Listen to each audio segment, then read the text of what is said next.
Like a lot of people, I used to spend hours researching the magic pills and the shakes and the weight loss remedies that would work really fast. And I learned that they don't work because quick fixes leave you with quick, lasting results. If you want sustainable change, that stuff doesn't work. I have learned that the key to losing weight is in how you gained it. Meaning, if you've struggled with weight your whole life, then you have to look back on your whole life to figure out what got you there. Is it underlying health problems? Is it bad eating habits? Do you have some kind of trauma from your childhood that led you to there's a piece of dust, turn to food for comfort? There are many different reasons why people gain weight, and your job is to identify your reason and figure out what got you to where you are. And I don't think this is spoken about enough, which is why I'm bringing it up. And I think it was the key in my success in losing weight. And as I always preach, consistency and discipline are the thing that have worked best for me. That is the only diet that's worked for me. I've tried everything, pretty much mainstream keto, paleo, vegan. I've done intermittent fasting. I've done pretty much all the mainstream diets and ways of eating. And I will say that keto, I felt really good on that. It doesn't suit my lifestyle anymore. I don't eat meat, and I also think it's way too restrictive. But I don't really think it matters what diet you choose, but being consistent and sticking with it, that's the key. So find what works for you and your lifestyle and your beliefs and everything, and stick with it. You don't get results after 2 weeks. You don't get abs after 30 days. All these things, they don't work. My best advice is to divorce your excuses and remarry discipline. Discipline is what you need in your life if you want to achieve anything, but I don't know how you achieve your weight loss goals or weight gain goals or whatever you're trying to do with your body and your health if you don't stick with it, and if you don't stick with it on days that you don't feel like it. I heard a little clip, and I can't give credit because I don't remember the guy's name, but I heard this guy say that on days that he wakes up and feels like doing something, he does it, and on days that he wakes up and he doesn't feel like doing it, he has to do it. I've decided to make that my new life mantra. I think it's great.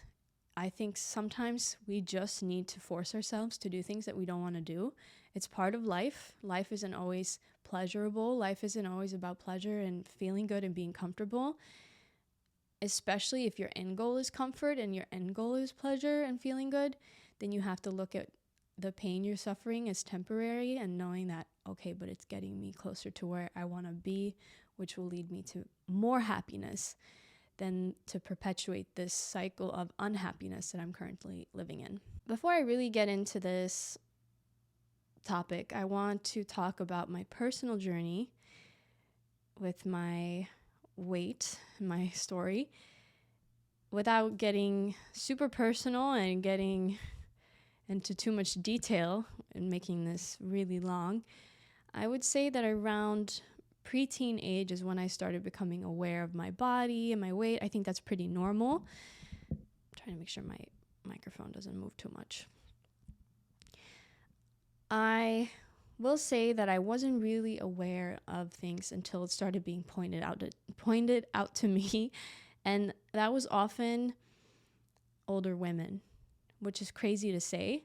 And I'm not here to air out my dirty laundry. I'm not here to call anybody out or make anybody feel bad. That is not my intention why I'm doing this, but it's still important that we talk about this. Women often shame other women. It's very unfortunate that we do this. I think we're very self-critical, and we're just also very critical of others, especially as women. I'm not saying men aren't, because I've definitely received comments from men as well. But mostly as a child, I only remember it being from other women, never other children. To be fair, I also wasn't ever really that heavy that I was being made fun of or anything. I never dealt with any of that, fortunately. And it was hard because I remember being confused. I remember I had this one mentor, and I'm going to leave it at that. I'm not here to call anybody out, but she was often in control of me and in charge of me in certain circumstances, and she would try to control me through my own money that my parents had given me, and she would try to check in to see what kind of snacks I was eating, and she was always trying to manipulate me in that way, or my choices, I should say. And I didn't even realize that's what was happening until I became an adult, and I look back and I thought, wow, this was very detrimental. She may have had the best intention, but it did not translate well. It confused me. I didn't know what she was talking about. And I remember when I was 10 years old, she pulled me aside and she said, this was right before we moved to the States. I grew up in Europe, in Sweden. And before we moved, this person said to me, make sure you don't get fat. That's a terrible thing to say to a child. And I think a lot of, unfortunately, people have heard other similar or worse comments in their childhood. We have to stop talking to children this way. What we say to children matters. They're super sensitive. They take everything to heart. They believe adults wholeheartedly. I'm not saying adults can talk to each other however they want, but especially when we talk about children, it's important. It will stick with them forever. And I would say from that point on, that's really when the shift started happening, where I was starting to look at myself. I remember asking my mom shortly after, like, am I fat? Like, being confused about this stuff. And that's around the time where you hit puberty. And when you hit puberty, you naturally gain weight. That's usually a very common part of the process of your body changing. Terrible time to talk to a young child about this. I was not at an unhealthy weight. And anyway, I digress. I had problems with disordered eating throughout my teen years. I want to be very clear when I say disordered eating and not an eating disorder. They are different. If you're not familiar with the difference, an eating disorder is often things that we know about, like anorexia or bulimia. And disordered eating is when you have problematic behavior around food. You might have some undiagnosed, maybe, eating disorder. And that's why I want to be very clear in that distinction, is I struggled with food and I had a bad relationship with food for most of my life. And I was never diagnosed with anything. Although now looking back, I definitely think there are some things I could say that I was, like, I definitely had orthorexia, and I think that's very common. But again, I don't want to get into all that because that's not the point of this. I really started struggling, crazy enough, in my early 20s. That's when things got really bad, where I apologize if this is TMI, but I was making myself purge. I had a binge eating problem, and my weight was at the heaviest I'd ever been. And at my heaviest point, I think I was around 178 pounds, and I'm about 5'9" maybe a little shorter than that. And for me, that was a lot. That was the heaviest I'd ever been, and I was very unhappy. I'm not saying that because there's anything wrong with that number. I think the number on the scale has become so demonized, and it's a negative thing if it's higher than a certain amount. You can be 178 pounds and be in wonderful health. You can have a lot of muscle on you, or you could just be very tall, or whatever the circumstance may be. That doesn't equate to unhealthy. I was unhealthy because I wasn't taking care of myself. I had very little to no endurance.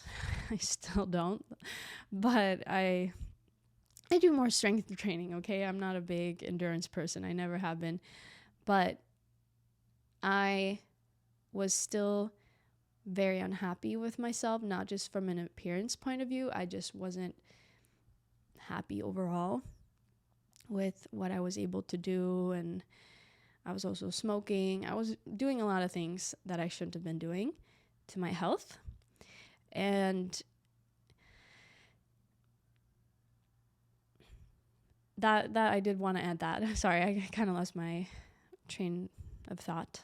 I used to think it was trail of thought.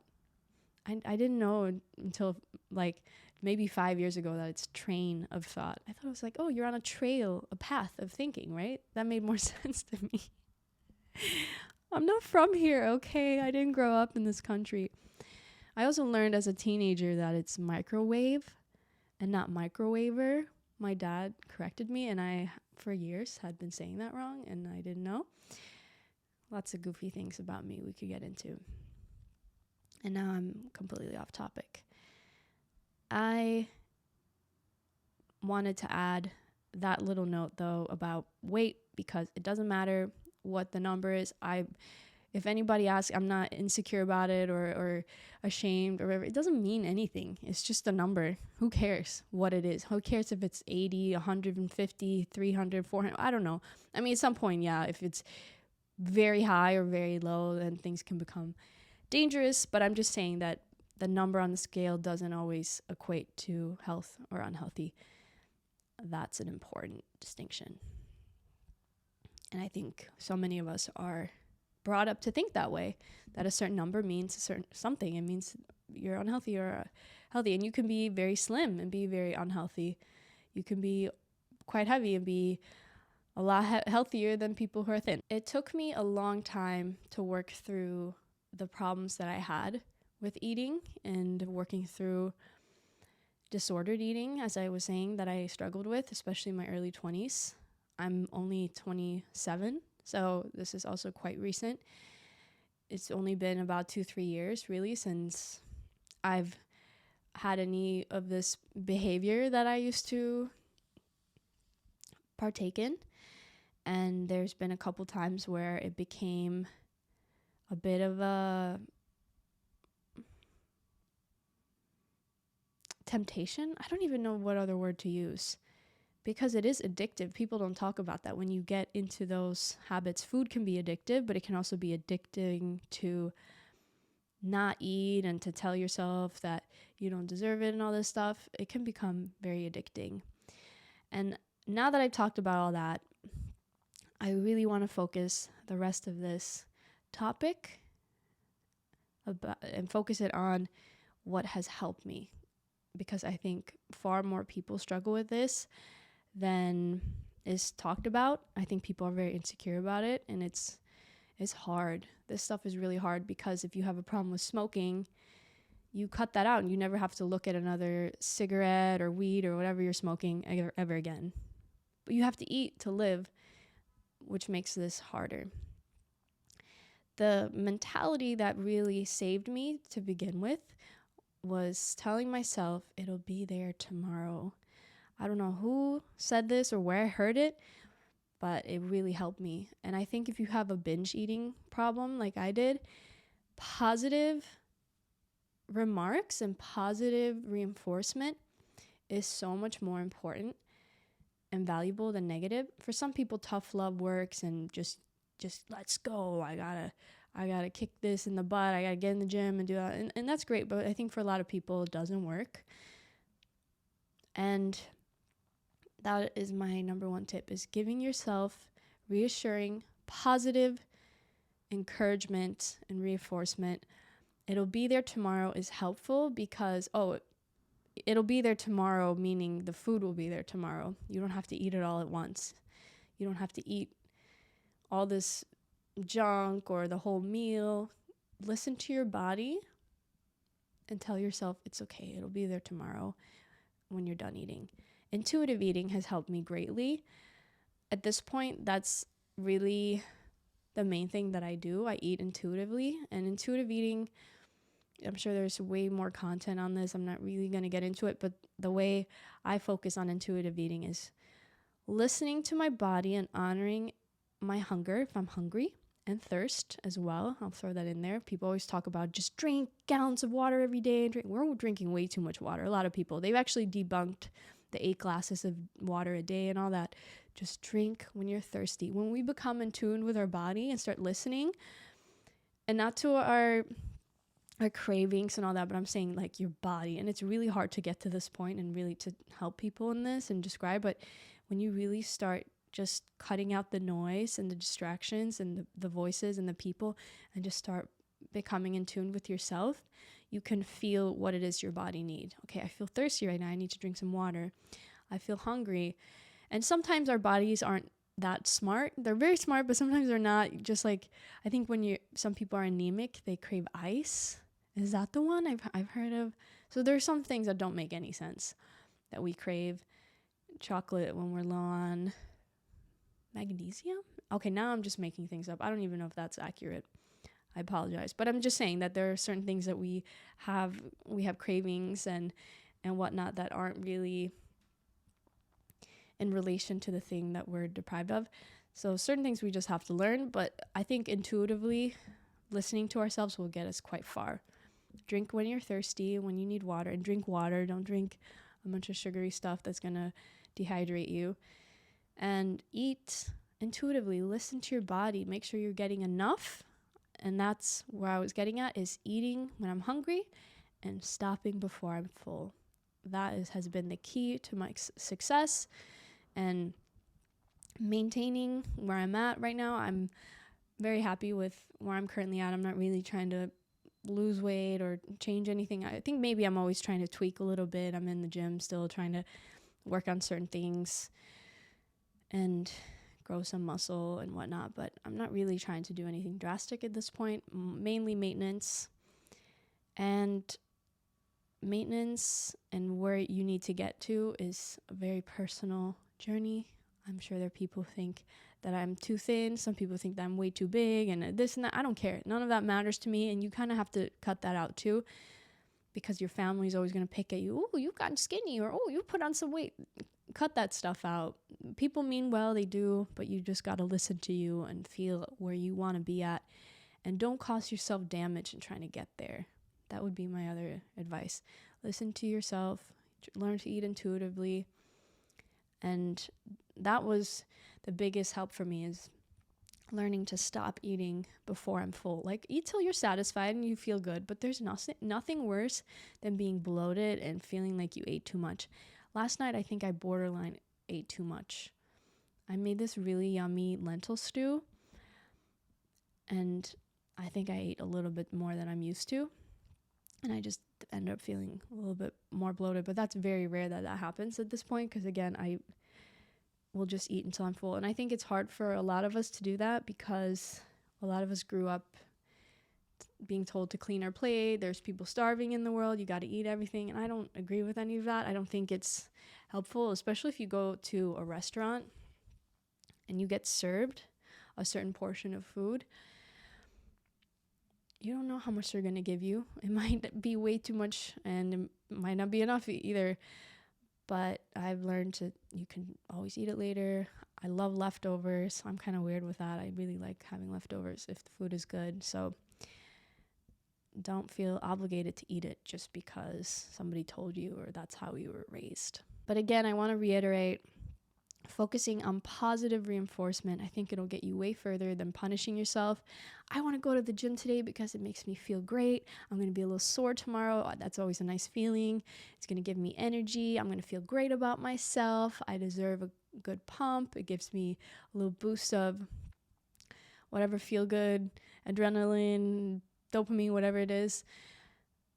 I think that is far better than, come on, you look fat, or you're ugly, you need to go to the gym, you have to do this, you're lazy. What does that do? I think the only thing that does is make us do things out of guilt and fear, which is probably going to lead you to give up. When we do things out of love and because they feel good, it's way easier to continue. Cut the negativity. Negativity doesn't get you very far in life. I also wanted to give another little tip, which is being honest with yourself. I always preach this in everything that I talk about. Being honest with yourself when it comes to your weight loss journey is important. Hold yourself accountable. Don't lie to make yourself feel better. It doesn't help. One thing that helped me was looking in the trash, and when I would see all these empty containers of junk food, I had to be honest with myself and be like, yes, I hate that. I shouldn't have done that. But don't punish yourself either. That doesn't help. Like, oh, I don't deserve to eat for the next 2 days. No. It's okay. You can, in every moment of life, you can always start fresh. You can always say, okay, right now I can make a different choice to make myself feel better. You can always make that decision, no matter where you're at, no matter what choices you've made. You can always say, okay, starting over right now. Let's get back into it. And we all fall off. Like, I don't think the goal is to live a perfectly healthy life. I know there are things I could do. If I wanted to look super lean and get my exact dream body, I could cut out all this little extra stuff that I like to eat. But I don't deny myself that stuff. I'm going to eat it every now and then. I just will have it, and then I go, this wasn't as great as the craving was. The craving is usually like, oh, this is going to taste so good. And when you have it, it's like, underwhelming. And then I move on. I go, okay, well, now I'm going to go back to my regular routine of how I eat. Making swaps. You don't have to change everything. Just make little swaps here and there. I really could talk so much more about this.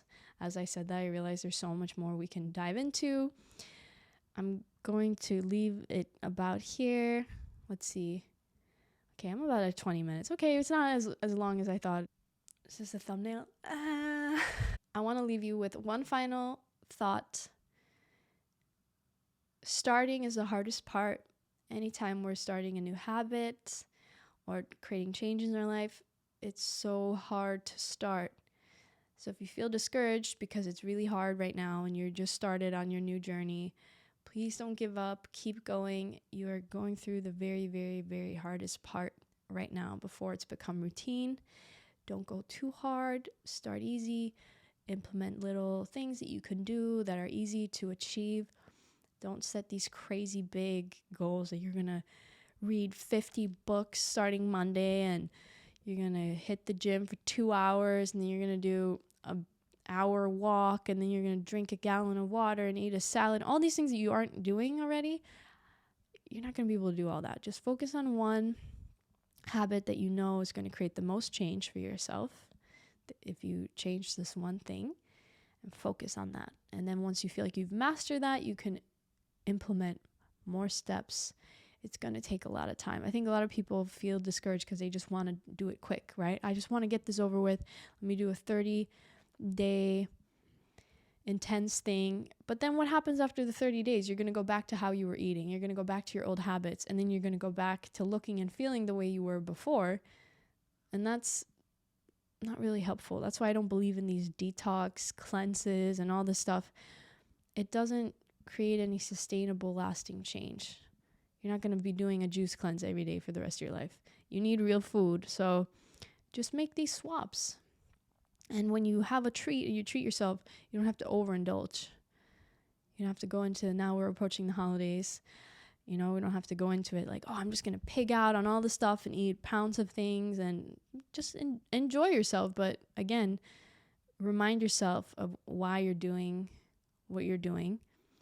Remind yourself that you don't deserve to feel bloated and bad. You deserve to feel good about yourself. You deserve to feel good. That's all I'll say. You deserve to feel good. And that's how you change your mentality. Switch the mentality, the mindset you have around these things. Start seeing change as a reward, not as a punishment. And I believe in you. You got this. If you have any questions about my journey, if you have any things that you're struggling with, feel free as always to let me know or ask me. I can always include it in future content. I really like when people let me know what, specific things they're struggling with or where they need some help. And I hope this was helpful for you. Remember those positive reinforcement and positive encouragement. I believe in you. You got this. Take care of yourself. Have a beautiful, productive, and peaceful rest of your week. And take care.